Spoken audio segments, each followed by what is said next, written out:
Good morning, good afternoon, good evening, everybody. This is Mingji. I'm the facilitator for today, the cultural storytelling. Every Sunday, we meet on Zoom for 1 hour to share stories about food, travel, history, lifestyle, objects, and inspiring people. Today, we have the pleasure to invite some special guests from Mexico City in Mexico. It's very early for them, so we really appreciate them getting up very early for this. We've got Ricardo, who's the CEO and the founder of Corolla Cafe.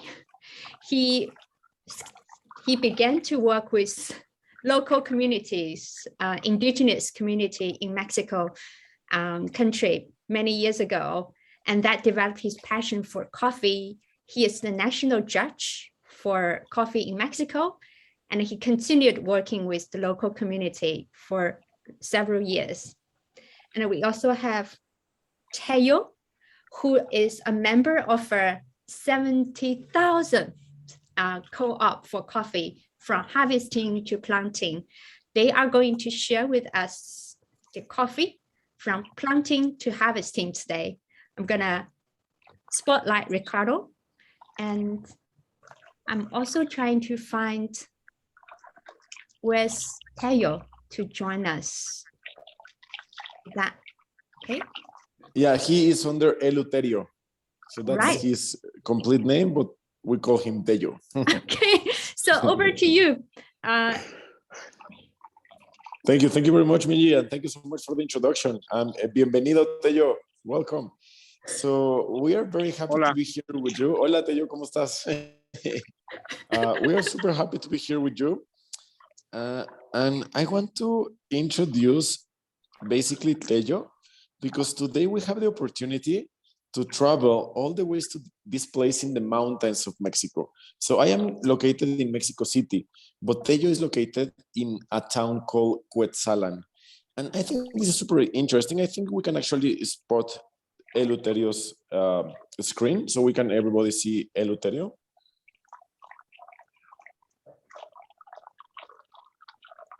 Okay, so here we go.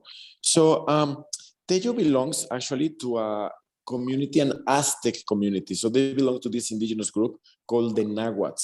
And the Nahuatl, they belong to the Aztecs. So the Aztecs, they used to speak Nahuatl. And basically this huge cooperative, we are super lucky because it's one of the most beautiful examples of a co-op. It's 70,000 people working together in order to be able to harvest coffee and mainly export coffee. Most of the coffee that this cooperative is going to harvest is going to go to Japan. So actually, let me go all the way to Teo. He doesn't speak English. He's going to be speaking Spanish and Nahuatl, but I'm going to be translating, okay? So, mi estimado Teo, ¿cómo estás? Buenos días. Si quieres presentarte Bien, primero, buenos mi días. estimado, Así es. Y ya sabes, yo te voy traduciendo, mi hermano. Así es, solamente hablamos aquí el náhuatl y el español. Bueno, estamos en el municipio, bueno, en el país México, en el estado de Puebla, en el municipio de Cuetzalan, en un pueblo que se llama San Miguel Sinacapan. So we are in the country Mexico, in the state of Puebla, in a tiny community called San Miguel Sinacapan. We only speak Spanish and Nahuatl. La mayoría de la gente de este pueblo se dedica a la artesanía, también al cultivo de café, maíz, chile, calabaza. So most people in our town is going to be dedicated to harvesting corn, pumpkin, chile, and coffee, of course. And basically they harvest many things like black pepper. Yeah. La imagen es de un manantial que tiene el terreno de aquí de la señora. Bueno, como ven, hay árboles caídos, es por parte de que pasó un huracán. Yeah. So we are super lucky today because they had this huge hurricane. So he's saying how you can see all the trees felled. So actually, we were unable to do this experience before because they didn't have internet connection because of the hurricane. And he is in this small piece of land. So each of the families, each of the members of the co-op is going to have a very small piece of land. They're going to work the coffee, and then they deliver the coffee to the cooperative. Ahorita vamos a trasladarnos al cafetal de la persona esta, es una planta chica. Aquí So he's walking en towards the esta coffee parte había plants. café, Yeah. solo que los árboles los tiró y mejor lo que prefieren hacer es tumbar. So he's saying we used to have a lot of coffee in this part, but the hurricane put the trees down, but they still have some coffee. So he's walking all the way towards the coffee plants. So I'm going to be explaining you more about the process, but this is basically the first part of the process in which they harvest the coffee. And, estamos caminando hacia el cafetalito. En unos instantes estamos ahí. Aquí en el camino podemos encontrar, les voy a mostrar una flor que se llama cempasúchil. México es muy cultural y no tiene mucho que pasó lo de Todos Santos. Esta flor se siembra en las parcelas. Aquí quedó una. Okay, so one question. Can you please type in the chat if you know what's Day of the Dead in Mexico, Día de Muertos? Can you please type yes if you know what we're talking about? Día de Muertos or Day of the Dead? If by any chance you saw Coco the movie. So that's, yeah, yes. Okay, so that is the flower. It's like a marigold flower. So that's the flower that we use to do our altars on Day of the Dead. So that just happened like 2 or 3 days ago. Oh, nice, Mike. That's beautiful. Yeah.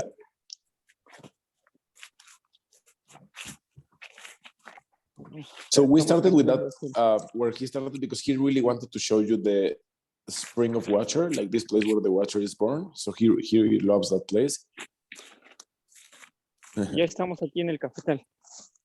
So now we are those are the coffee plants. Look, that's a coffee plant.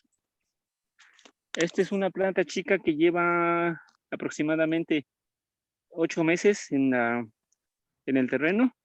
Es una variedad que se llama marsellesa. Como ven, apenas se está sembrando. So that plant is going to be 8 months old, and it's a subspecies called marsellesa. So there are many subspecies of plants, and depending on that, the flavor is going to be totally, and the quality is going to be totally different.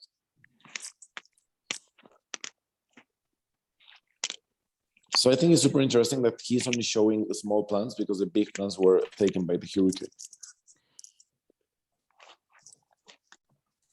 Is it because of global warming? In this case, it was just the hurricane, but they have a huge affectation because of global warming. Actually, yes, the cooperative, they used to harvest a lot of coffee. And I can tell you that in recent years, they are almost harvesting non-coffee because of the global warming. That's a huge thing. Oye, Tello, ¿cómo ves lo del cambio climático en la plantación del café? ¿Les ha afectado?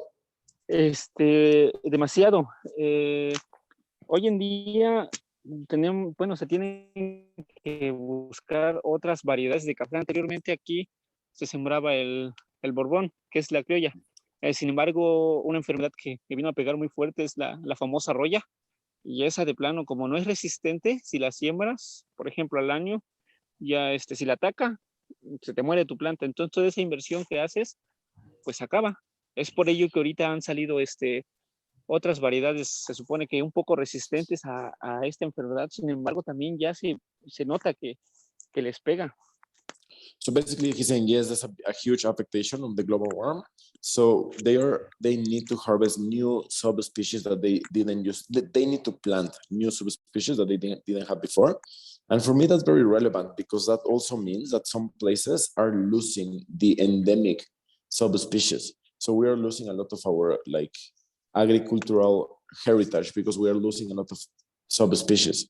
And also because of global warming, it's like a plague. It's like a fungi that is killing the plants, and it's called roya.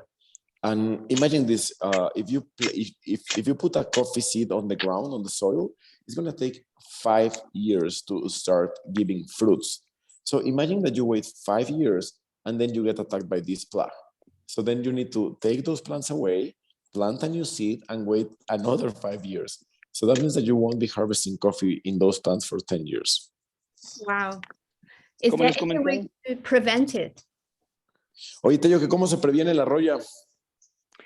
Pues, por ejemplo, lo primero es que hay variedades resistentes. Sin embargo, a veces les pega. Hay químicos que pueden prevenir un poco. Sin embargo, como pues por ejemplo, este cafetalito es lo que se requiere, lo que se quiere no es meter químicos, sino que sea un poco orgánico, no un poco, sea orgánico. Entonces, aquí se pueden prevenir con ahora sí valga la redundancia, con preventivos, porque no hay como en la agricultura orgánica no hay algo como ya establecido que esto te puede eliminar. So Hay further some yeah. se llaman That, caldos calientes o caldos fríos. okay. So there's nothing that is going to be like totally 100% sure that they're going to protect, but basically there are some subspecies that are resistant to Roya. But I can tell you that there are some that are like organically resistant, like naturally resistant, but also governments. So let me give some context. Mexico is the 5th biggest producer of coffee in the world. So the coffee exportation is huge for our economy. It's like a big part of our GDP. So the government cannot permit that the plants are dying. So they created genetically modified subspecies that are resistant to Roya. And this is happening in Costa Rica, in Mexico, in Brazil, in a lot of Latin American countries that harvest coffee. Actually, the Mexican one is called Aztec Gold. So it's kind of like very proud, right? So then he's saying that they can also use chemicals. But something super important for them is that they used to harvest organic coffee. So the prices of coffee are set on the stock market. And the only way you can get a higher price is if you have an organic certification and a fair trade certification. But then they need to take the decision to use chemicals to prevent the plants from dying. So they're going to lose this certification. So that means that they are going to sell their coffee cheaper. So there are some huge decisions that they need to take in there. Aquí también como es planta chica, lo que se hizo es sembrar un poco de maíz. Aquí están viendo plantas de maíz, está el elote, pues ya a punto de ser mazorca. Okay, so he's showing us some corn plants. So all these are corn plants, and he is pointing things with his machete, of course. Y aquí está la calabaza. So that's the pumpkin that we harvest. So something super interesting also is that there is this trend, or there used to be this trend, that in our land we need to plant and harvest like single things. Let's say only corn, only coffee, but that's actually killing the systems. So now we are going back to planting and harvesting like different things that are going to work together. A mix of crops. Yeah, mix of crops. Yes, thank you, totally. Perdón, Tello. ¿Qué es lo que les decías, no? El cafetal aquí no es una agricultura convencional que nada más se dediquen por ejemplo, a un solo cultivo que sea café intensivo, sino que lo que se hace aquí es diversificar. Por ejemplo, está el maíz, aquí está el chile, ya les mostramos la calabaza. Hay otras chile. cosas como quelites para el sustento de la casa. Yeah, and they harvest a lot of food. So I also think this is very interesting because in this community, they are able to harvest their own food. So they have almost 100% like food freedom. I don't really know the exact translation, but they do not need to bring anything to the community. So everything they harvest in there. Oye, te doy una pregunta de casualidad. Creo que no se va a poder, pero ¿tienes alguna fruta de café? No, es que digo que es planta chica. Yeah, so I was asking if he has a fruit because those coffee plants are going to give fruits. So I'm going to start I want to start connecting the process. But yeah, okay, sí, me yo. Sí, mi estimado, sí, pues todo es el cafetalito, como ven, es planta chica. Hay unos que, como todo, ¿no? Hay unos que sí van bien, hay otros como que voy a brincar, disculpen. I'm gonna jump, sorry. Oye, ¿tienes algún lugar donde lo procesen ahí o un patio donde lo sequen solo para enseñarles? ¿O alguna despulpadora, sí. por ejemplo? No, aquí cerca no, porque estamos hasta el rancho. Okay. Caminamos So basically, como 40 minutos. Okay, so he's saying that he's in the middle of nowhere. He had to walk this morning 40 minutes to get in there. But okay, so we have the plant. So this is for me fascinating, super interesting. In the coffee supply chain, so think about this. In order for you to have an amazing cup of coffee in front of you, there must be 4 people involved doing an amazing job. So first is going to be Tello, or people like Tello in the mountains, planting and harvesting the coffee. Then you're going to have someone that is going to process the harvest. So coffee, it's a plant, and the plant is going to give you fruits. Unfortunately, we cannot see the fruits today because of the hurricane, but that coffee plant is going to give you this. They look like cherries. So someone needs to get rid of the fruit, wash the seeds, dry the seeds, and then storage the seeds. Oh, look at those. Those are really tiny, tiny coffee plants. Esos son unas plantitas chiquitas, ¿no? Baby coffee plant. Baby coffee plant, yes. Son las plantas que tenemos, que estamos metiendo. De hecho, ahorita estamos depurando un poco porque hay algunas que como que no quieren jalar o por algo que les haya comido, por ejemplo, un chapulín que los haya trozado y ya no se logró. Entonces, por eso estamos cambiando. Okay, so they are renovating the coffee plants from the land and putting new ones.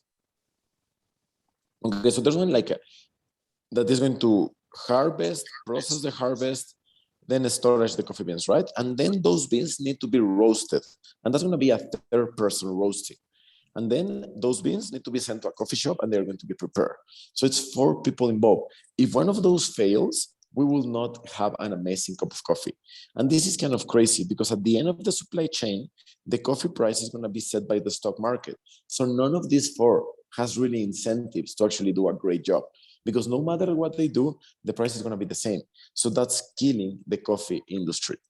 That's killing the coffee industry. Like in Mexico, from 2015 to 2016, we harvest 60% less coffee.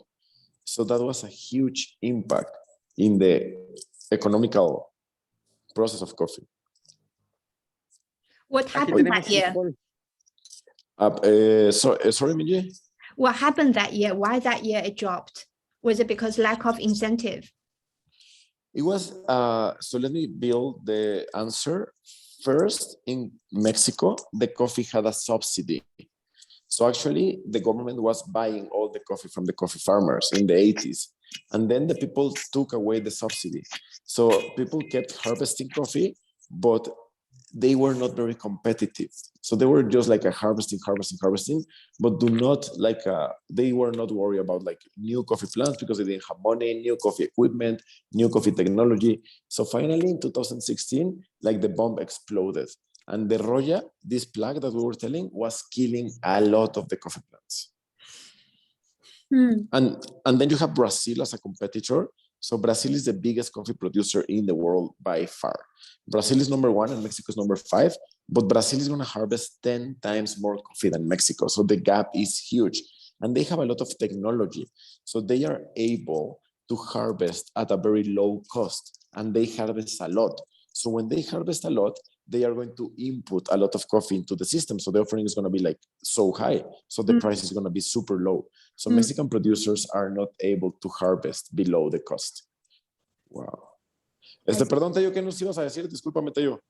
No te preocupes. Es una planta de una mata de frijol que pues también aprovechamos para sembrarlo aquí. So that's a bean. Yeah, that's a bean. Oye, Tello, ¿nos puedes enseñar como que a ver si se ve la vista general para que se den una idea de cómo están las montañas? I'm going to ask him to show like the mountains. De hecho, estamos sobre una montaña. Sí. Sometimes when it's not very cloudy, sometimes you can see the ocean from there. So they're very high in a mountain, but they're very close to the Atlantic Ocean. Ese es un pueblo vecino. No sé si esto logra ver al fondo. So he's saying that that's a town, that is a neighbor town. Un árbol de encino. Okay, Demasiado grande. That's a tree. I don't know the translation for encino. Maybe it's oak, maybe I think.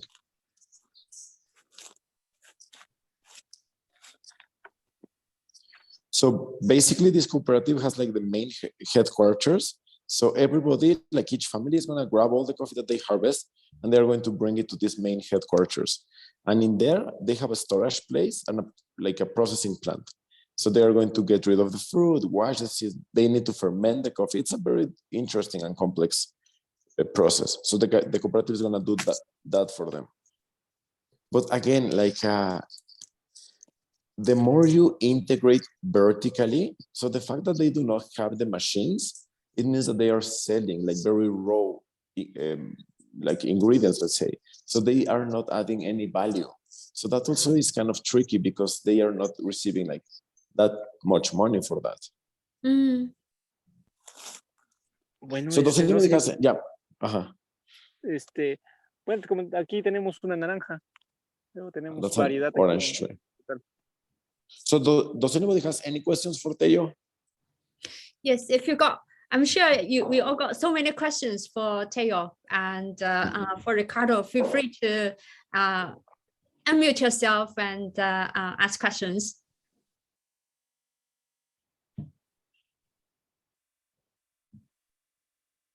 Les estoy preguntando, Teo, que si tienen preguntas. Mark. Ajá, sí, lo que preguntaba. Mark has a question.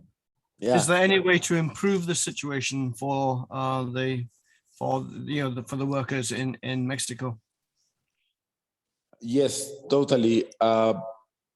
Tello, let me see first Tello's opinion and then I give you my opinion. I think both are interesting because Tello works directly in the land and I work directly on the other end of the supply chain, like selling the coffee. Tello, me preguntaban que si hay alguna forma para mejorar las condiciones de la gente que cosecha café. ¿De qué forma pueden ayudar? Ajá, para que económicamente les vaya mejor a ustedes. ¿De qué forma el mundo entero podría ayudar? Por ejemplo, aquí en la región, a veces falta, el coyote viene y compra el café en cereza, ¿no? ¿Por qué? Porque le falta al productor, por ejemplo, un lugar para secar. Ya sea tiene un patio, pero tiene el patio de tierra. Entonces falta hacer uno de concreto, la despulpadora, por ende la despulpadora, para poder despulparlo y así también venderlo y ganarlo un poco más, porque al dejarlo en cereza, pues sí se va todo para el coyote. So there's these guys called coyotes, but they are guys, they're like persons, and they take advantage of the people harvesting coffee because they go there and they buy the coffee like super, super cheap when people is in need, and they send it like more expensive. So they're like middlemen that are actually like taking all the profit. And basically these coyotes, they have the equipment. So that's how they have like this buying power. So they have the places to dry the coffee. They have the machines it's called the pulper. And that's a machine that they use to get rid of the pulp. So basically he's saying that they need to get rid of the middleman and that they need to invest into the equipment. And I'm gonna like complete that answer because it's totally related. I think that it's very important that we are aware of the coffee that we are buying and drinking. Like for example, I always suggest that you buy single origin and that you can track all the way to the producer. So, and in my understanding, the best way is to drink quality coffee. And that's super easy because it's a better coffee, right? So you're not going to make any effort. Actually, you will be drinking better coffee, but also be willing to pay an extra price. Because the only way I see that people is being able to do not follow the price on the stock market, it's if they have a higher quality. So we need to incentivize them to actually have better quality. I work very closely with this producer in another place called Veracruz. And whenever Brazil has a good harvest, prices go really down. So when prices go really down, people in the mountains are on crisis. So I told him like, hey, dude, there's a huge crisis now. And he told me, Ricardo, good quality is never under crisis. And he told me that like maybe 7 years ago, and I will never forget it. So I think that we need to be aware and buy like better and be willing to pay higher prices for our coffee. Ricardo. Sí. Yo creo que también, bueno, tal vez suene un poco descabellado, pero sí, ¿no? El incentivar también al productor. Por ejemplo, anteriormente Cuetzalan o la región se dedicaban al café por completo. Sin embargo, después del precio que bajó, pues todos a tumbar sus cafetales y todos se convirtieron en montes, ¿no? Y yo creo que podría ser, pues no sé, incentivarlo para que otra vez, pues tengan miras hacia el café, por ejemplo, porque si es un ejemplo, ponemos este cafetal y lleva que 8 meses. Para que produzca es al segundo año sus primeros ensayos. Mientras, para este campesino tiene que hacer inversión. Y esa inversión, pues, tiene que buscar el de dónde. O sea, lo que podría ser, no sé, incentivar, por ejemplo, para que siembres café, se te paga tanto, ¿no? No sé, es algo muy, tal vez muy loco, pero podría animar también para que la demás gente que tiene sus parcelas, porque, por ejemplo, si logran percatar aquí, todo es monte, toda esa parte es monte, ¿no? No hay cafetal, y así hay varios lugares. ¿Por qué? Porque el precio del café ahora sí que no los motiva. Entonces necesitan, yo creo que Ok, so déjame les traduzco eso, Tello, y una pregunta, ¿cuál es el pájaro que está ahí? Este es un pájaro que ahora sí que si te ve, That's the chilla. bird. Ajá. Parrots. O sea, no puedes andar huyendo. Si andas huyendo, luego ya saben por dónde vas.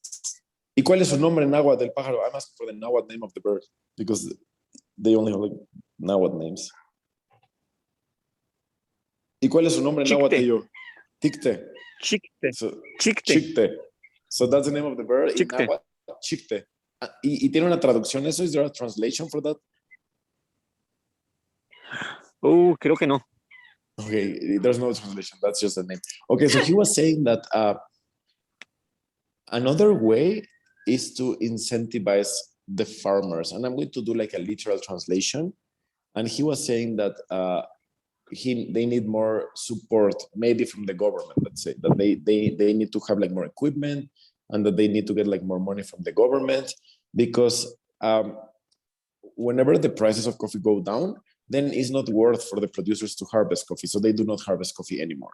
So the fact that the prices are going down and that they're not able to harvest under the cost makes them like, I don't want to harvest coffee anymore, so I'm gonna look for somewhere else. So best case scenario, when they're looking for someone else, they will go to cinnamon or they will go to black pepper. But worst case scenario, I think that we all know where they can go. So you're saying when the price drops too low, they will just swap the crops. They won't harvest coffee. They will harvest pepper and cinnamons, or other things. Okay, so we have this question that says, is the government understanding the problem of taking advantage of the farmers? Yes, let me tell you something that I think is fascinating. So this cooperative of 70,000 people, it's a huge example of people going together. And it's amazing that they are all indigenous people. Actually, when you go to this town, you see that this cooperative is so big that now they have a bank. So it's an Aztec Bank, and they have ATMs only in Nahuatl.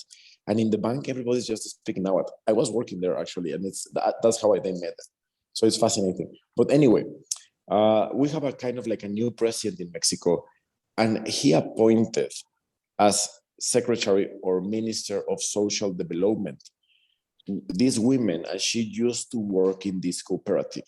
So she is very aware of the problem, and she has this plan to fix it. So in Mexico, years before this president, the government used to give money to the people in the mountains, just cash money. It was a way to guarantee votes and to have people like kind of happy with cash money. But these women, she changed that. So now she's just giving the money if you harvest something, and she is linking the money that was given before to productive projects. So that's just starting, and these changes like take a long time, but they are trying to fix it. And they are trying to fix it, in my understanding, in the correct way, by empowering people instead of just giving money. I understand, by giving incentive for people to work, to contribute, to harvest. Yeah, exactly. So we have this like, it's going to be a big debate. What do you think about the quality of Starbucks coffee? Okay. Do you want me to be totally honest? Can I be, Minji, can I be totally honest here? Please. Please. Okay. I think quality is really low, really bad. Starbucks is really, really bad quality. There are many good things about Starbucks. Basically, they put coffee into the world again. After Starbucks was growing so much, the consumption of coffee in the world was increasing big time. So that was big for us. But really, the quality is super low. And we need to start buying coffee somewhere else. Basically, a lot of Starbucks coffee they buy the coffee from Nestlé. And Nestlé is killing the coffee plants, is killing the coffee land. So they go to Mexico, they buy all this land, they harvest like single crops, and they harvest like they plant these really bad plants. They don't care about like the agricultural heritage. I don't like them. Tello, ¿tú qué opinas de Starbucks, Tello?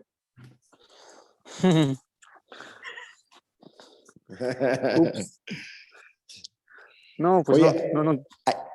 ahí en la Tosepan, ¿quién compraba el peor café? Creo que Nestlé, ¿no? Sí, no, pues sí, Nestlé es el que compra el peor café. De hecho, son cafés que de hecho, no son arábigos, son cafés robustas. Entonces, en sí no.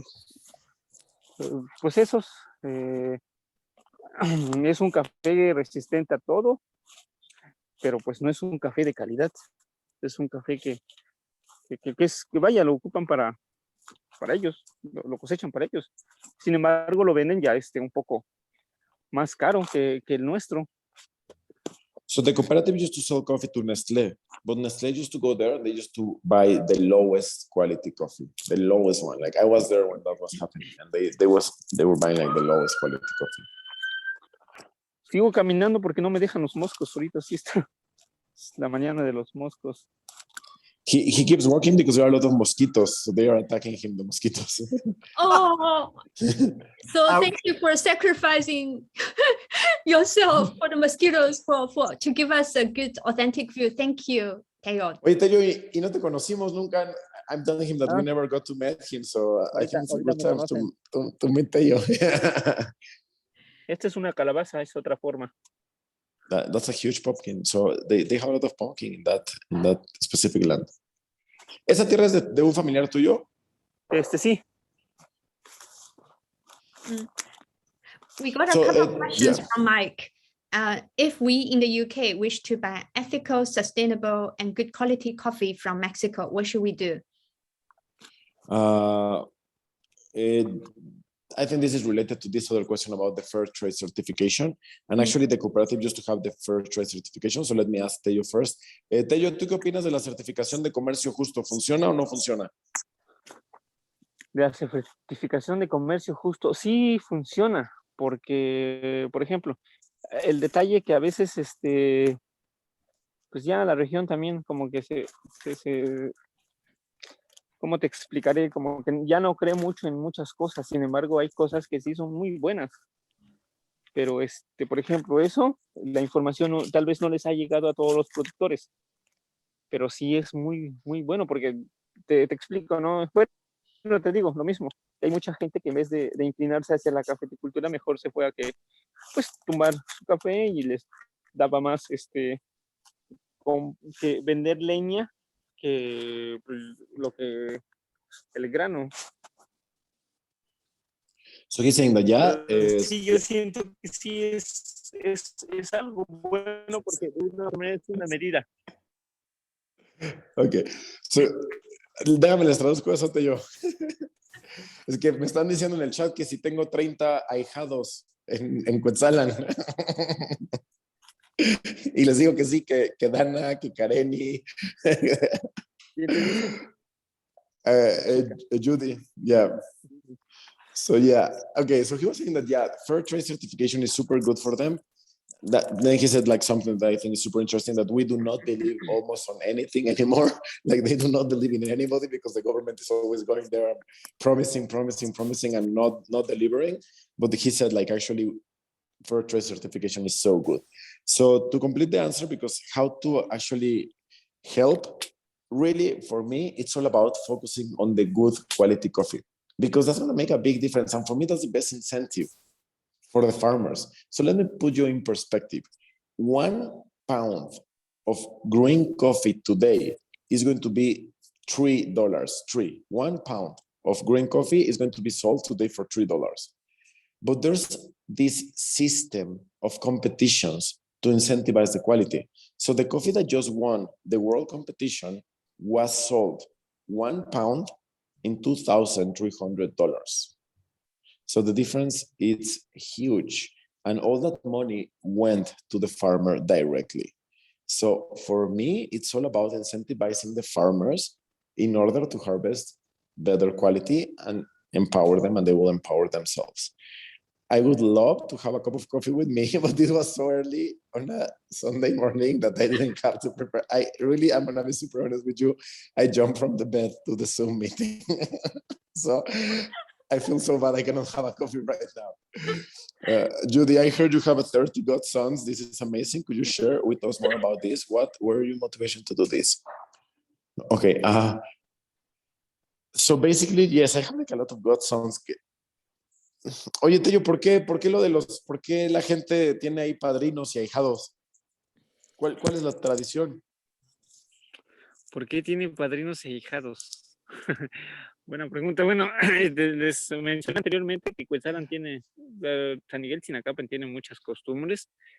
Por ejemplo, un niño al nacer tiene que ser bautizado ante la iglesia. Quien lo bautiza, bueno, indirectamente son los papás, pero indirectamente tienen que buscarle un padrino. Ese padrino se puede decir que es como un segundo padre, que se supone que le va a dar el ejemplo para eso. También tienen que buscar, supone que un padrino que, y de que tenga, no sé, ciertas características. A ver, de preferencia, buenas, para que así... Déjame las traduzco ahí porque es mucho. Sí. So he's saying that when a baby is born, it's a very Catholic community, so he needs to be baptized. But immediately the parents have the responsibility to look for a godfather. And the godfather is be acting like as a second father. And the godfather needs to have some specific qualities. And I'm not even very aware about this, so I'm super interested in the answer. So, ¿cuáles son las características, Tello, que tiene que tener el padrino? Pues tienen que ser buenas, son buenas referencias. Good references. Okay. Se supone que para que guíen el camino del ahijado.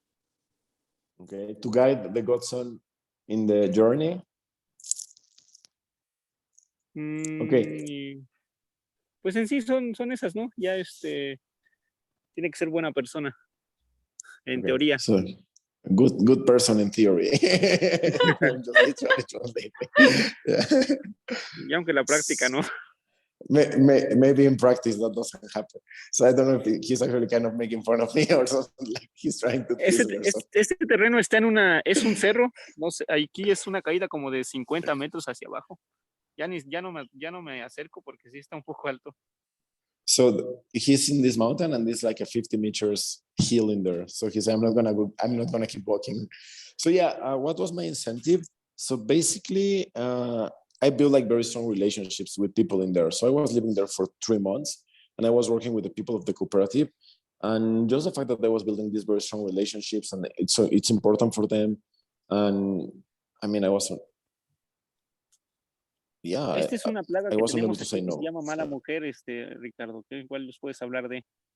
Okay, so that plant is called bad women. I'm sorry, I'm literally translating. So it's like a poison ivy. It's like a poisonous plant, but they call it mala mujer. That means mean women. Que cuando pica te está doliendo, pero feo. Yo creo que por eso tiene el nombre. Yeah. Cuando pica te está doliendo, pero como espinas. Tarda en dolerte, te duele mucho. So it hurts you a lot feo. And it's gonna last for a while. So that's why we call it mean women.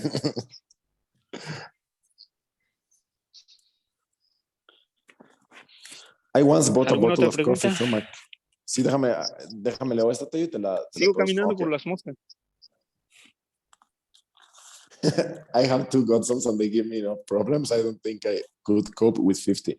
Money. So Mark, at the beginning, I thought it was about the money, to be super honest, but no, they never asked for money. And I was very impressed when I had that realization. They may ask for gifts, for example. Maybe if it's I had this goddaughter and she's going to have her 15 years old party. And they asked me if I want to support with the dress, for example, and I said yes. But they barely ask for money. Yeah, they just want to have like the confidence that if they are not anymore, like if they pass away, someone is going to be taking care of the kids. I once bought a bottle of coffee from a Cuban farm directly when traveling there. This is my only experience supporting a coffee farmer directly, but that looks like sustainable as someone live overseas. And it seems like the only practical way to buy coffee from a different country is through Starbucks or famous international companies. June, where are you located? They want your goodness. No, really, Mark, I think it's a fair question, to be super honest. At the very beginning, I was like, yeah, I was not into that tradition, and I was like trying to be very aware. So, Jude, where are you located? I believe June is living in China. Okay. China. Okay. Yeah. So I think that the coffee consumption in China is growing really fast. Starbucks is the king in there. Also, you can go to Starbucks Reserve, and I'm pretty sure you have a Starbucks Reserve in China. So those beans in the Starbucks Reserve are going to be super good. Starbucks Reserve, what's that? So there's something called the specialty coffee. Yes, exactly. There's something called the specialty coffee industry. And in the specialty coffee is when we take care of all the process. Like we are super aware and we can track and trace all the way to the coffee farm. We track and trace that the quality is amazing. So that's a specialty coffee. And that's in my understanding how to save coffee. But then all these specialty coffee shops are popping all over the place, like in Mexico, in the United States. So Starbucks was losing a lot of market share. Even if you read like the stock exchange market report of Starbucks, they always put like this huge warning, like specialty coffee industry is making us lose huge market share. So they came with the idea of doing like a specialty Starbucks coffee shop, and they call it a Starbucks Reserve. And truth be told, it's super good. Once, I think you know, but I have like a coffee tasting experience on Airbnb, and it's one of the most successful in the world. So once I was doing this coffee tasting online for 50 people. So I had 50 people in the Zoom meeting, and I didn't know they all work for Starbucks. And I said something like, it doesn't matter you're drinking terrible coffee like a Starbucks, and they all work for Starbucks. Yeah.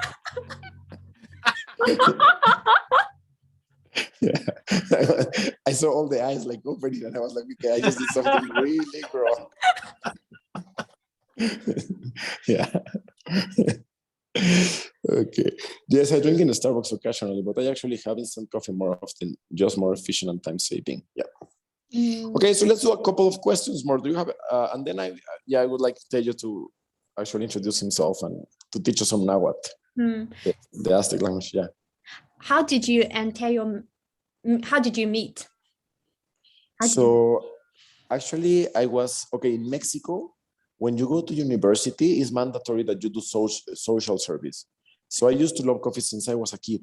So when it was my turn to do social service, I decided to go to this cooperative to do my social service. I major in accounting and business management. So I was working on the financial side of the cooperative. But at that moment, Tello, he was the boss of one part of the cooperative. And we started like being friends. And then I was very close friend of his cousin. And now, Tello, yes. Hi, hola. Hi. Hola. Les estoy diciendo que cómo nos conocimos. Yeah. With some mezcals in between. Mezcal and tequila. Solo aguardiente. Sí, pues si quieres platicarnos un poco de ti, Tello, de lo que haces y de... No, pues también nos dedicamos al café. Este cafetal pues es de un conocido. Y pues espero que les haya gustado. Ya no compren en Starbucks, mejor cómprenos a nosotros. He just said, please do not buy anymore in the Starbucks, just buy it directly to us. Yeah. So then I became like a really good friend of his cousin, and his cousin now is the president of the cooperative. So this was like 8 years ago that we were like super young, like younger, and we were just like partying a lot because people parties a lot in there. But now like she is super serious and she runs a cooperative. So and I'm the godfather of her daughter. That sounds like a great idea to have social service, not something that happens here. Yeah, it's a great idea for the people doing the social service and also for the communities. Mm. Oye, Tello, a ver, son unas clasecitas de Nahuatl. This is going to be like Nahuatl Duolingo. Bilingüe. Yeah. So anybody else, feel free to ask questions. This is a very good opportunity to grab Ricardo or Teo to answer questions you have about coffee or their lifestyles.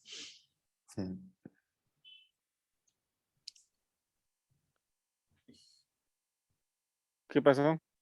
Estamos esperando a ver si alguien tiene preguntas. Ah, sí,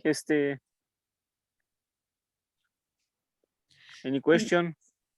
So, Ricardo, I have a question about your coffee shop, because you're a CEO and a founder of Borola Cafe.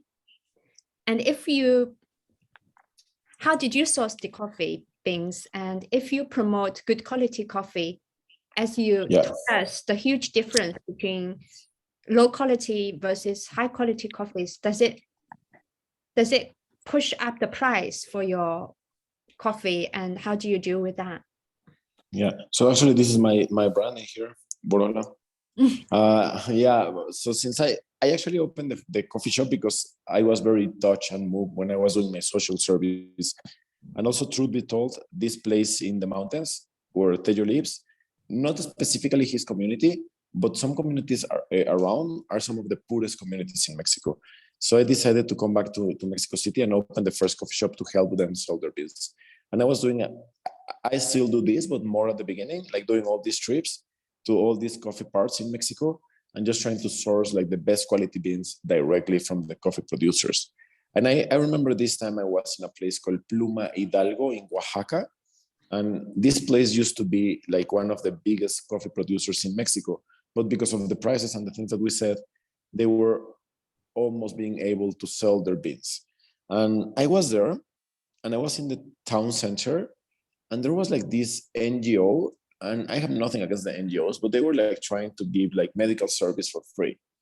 And really nobody was like paying attention to that. But then I was like, hey, I'm here to buy some coffee. And everybody was coming out from the homes to look for me and making a line to talk with me. And that moment I realized that people want to work, people want to be empowered, people want to feel productive. They don't want like things for free. They want to be part. And they want to be productive. So I just kept doing that. And in my coffee shop, you can choose between many options, all single origin, amazing quality beans from Mexico. So I'm putting down Ricardo's Airbnb profile because he has online experience and in-person experience. I don't know if you started doing in-person experience, but for his online coffee masterclass, that's actually one of the most popular online experiences in the world. If you would like to try it with family or friends or colleagues, even they are from Starbucks, feel free to click the link. Yes, I will not say anything bad if they're from Starbucks. In Cuba, I was told that 10% or 70% of the coffee harvest is collected by the government as national property. I wonder what's the case in Mexico. I probably missed that part. No, in Mexico, the government is not going to collect the coffee anymore. Actually, they are not getting involved, which I think is a good part because one of the main problems that we had was the subsidy. So people didn't have the incentives to do a better job. So I think it's good that they took the subsidy away, but now we need to empower and focus on empowering. So what can we do to support the indigenous farmers in coffee producing regions directly?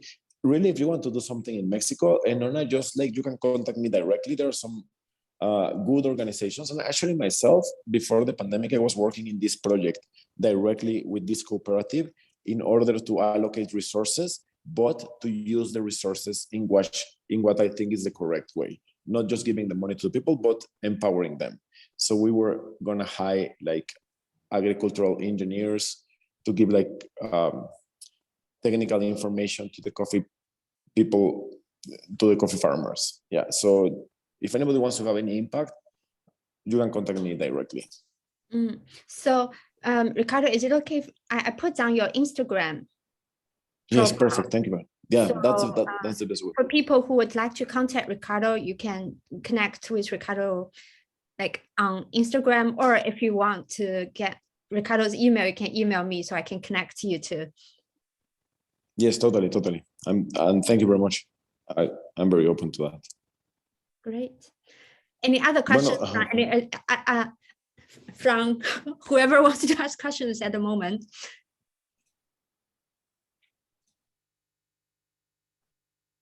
Mark, you always have questions.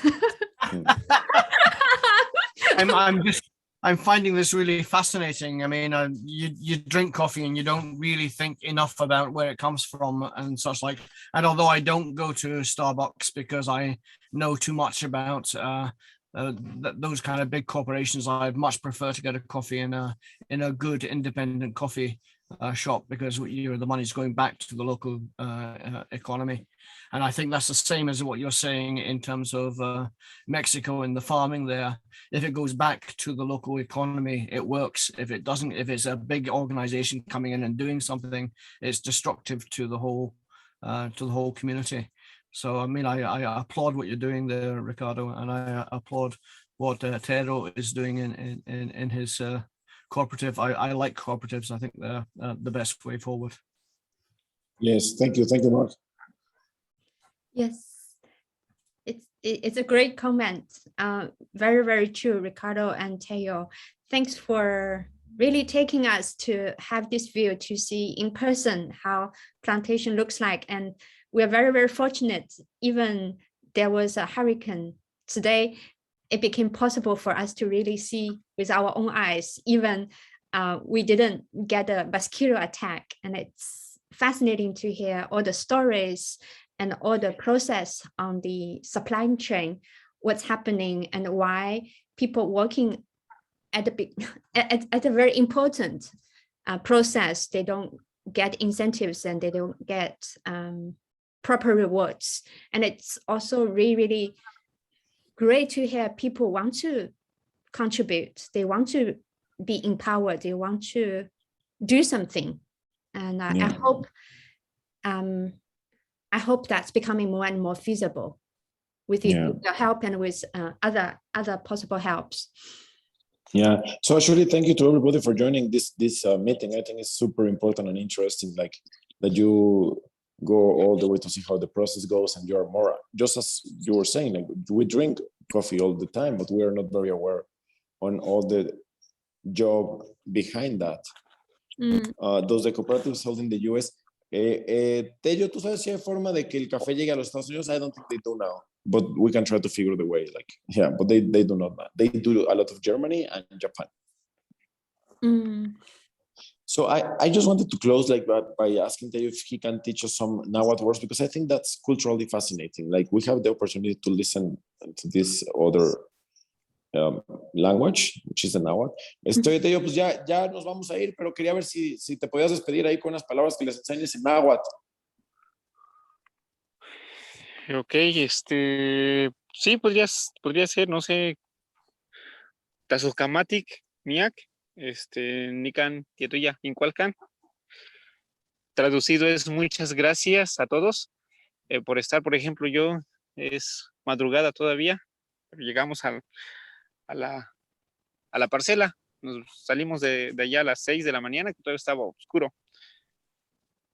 So Tazocamatic, Miak. Tazocamatic means thank you. Miak means mucha, thank you very much.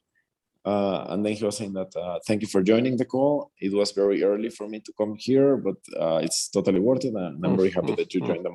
Yeah. Y así nos vemos la próxima vez, Tello. Sí, mi estimado. Vale. Cualquier cosa ahí estamos. Okay, so muchas gracias. Tello is going to leave the call. I'm going to stay more minutes just to say goodbye. And if you have some questions. Pero bueno, in Spanish you can tell him like gracias for Tazocamatic. So gracias, Tello. De nada. Gracias. Bye. Have a great day. Have a great day, Tello. Que tengas muy buen día, Tello. Gracias, igualmente.